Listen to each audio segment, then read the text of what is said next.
Our next section is surface area of pyramids and cones. So we're going to start with a pyramid. Our formula is the area of the base plus half the perimeter times the slant height. So the slant height goes down the slanted part of the pyramid. So not straight down the middle, it goes down the slanted part of that triangle. So we're first going to start, we have our triangles, we're going to get the area of the base. So it's a square, so it's going to be 10 times 10. And 10 times 10 is 100, so that's the base. Then we need to do the perimeter. So our perimeter is going to be 10 times 4, but there's 4 sides, so that's going to give us 40. And then times our slant height, which is 12. So I'm going to plug the formula in. I'm going to do 100 plus my perimeter, which is 40, times my slant height, which is 12. So that gives you 100 plus 240, and so you get 340 yards squared. So let's look at another one that's a little bit harder. So this one here, we do not know what our base is, so we first have to figure that out. So again, we have a triangle, and it's kind of hard to see in the picture here, but this is 13, this is 12. We have to figure out what that is, and that's going to be half of our base. So I'm going to do x squared plus 12 squared equals 13 squared. And so then you're going to get x squared plus 144 equals 169. Subtract 144 from each side. You get x squared equals 25, so then x will equal 5. Again, that's only half. So this part's 5, the other part is 5. So our full base is 10.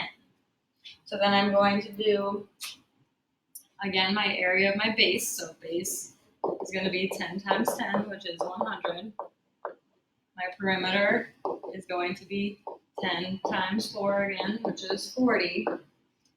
And then we have to do times 12. So we're going to plug in the formula. We're going to do 100 plus the perimeter, so 40 times the slant height. So our slant height is the 13 that goes down the side there, times 13. And so that gives us 100 plus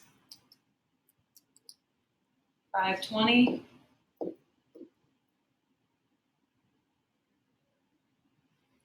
And divide by 2 because we have a triangle. So you get 100 plus 260, which equals 360 centimeters squared.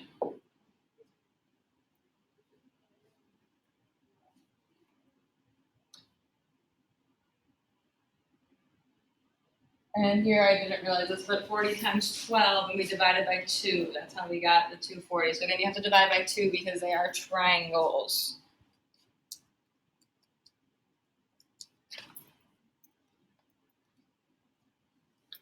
So next we're going to do a cone. So for a cone, you have the lateral surface area plus the area of the base. So to get the lateral area, you take pi times the radius times the slant height. So L stands for slant height, if you haven't picked up on that yet. So I'm first going to find my lateral surface area, which is pi times my radius, which is 9, then times the slant height. And they do not give us the slant height, so we have to find the slant height. So again, we're going to do Pythagorean theorem here. So we're going to have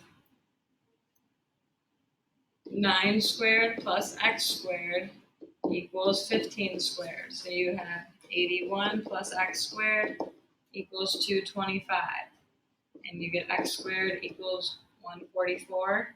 Take the square root and you'll get x equals 12. So my slant height, the line on the side, is 12. So then pi times 9 times 12 plus the area of the base. So the area of the base is a circle, so it's pi r squared. So it's going to be times 81 pi, because 9 times 9 is 81. So then we're going to simplify that there. So we have 9 times 12 gives us 108 pi plus 81 pi. And it does want us to round to the nearest tenth. So we're going to take 108 plus 81, which gives us 189 pi. And then we're actually going to multiply that out in the calculator. which gives us 593.8 centimeters squared. And one more cone example. So this time here, we're still gonna look, we do not have, again, the slant height, so we have to figure that out. So we're gonna do Pythagorean theorem. So we have 3 squared plus 4 squared equals x squared. You get 9 plus 16 equals x squared. 25 equals x squared. So x is gonna equal 5, so our slant height is 5. So we have to do pi times the radius times the slant height. So we're going to do pi times my radius is 3 times my slant height, which is 5, plus the area of my base, which is pi r squared. And 3 times 3 is 9. So we're going to simplify this out. So you get 15 pi plus 9 pi. And that'll give you 24 pi. And then again, I want you to round to the 10th, so we're going to actually have to multiply that out. And that'll give you 75.4 centimeters squared.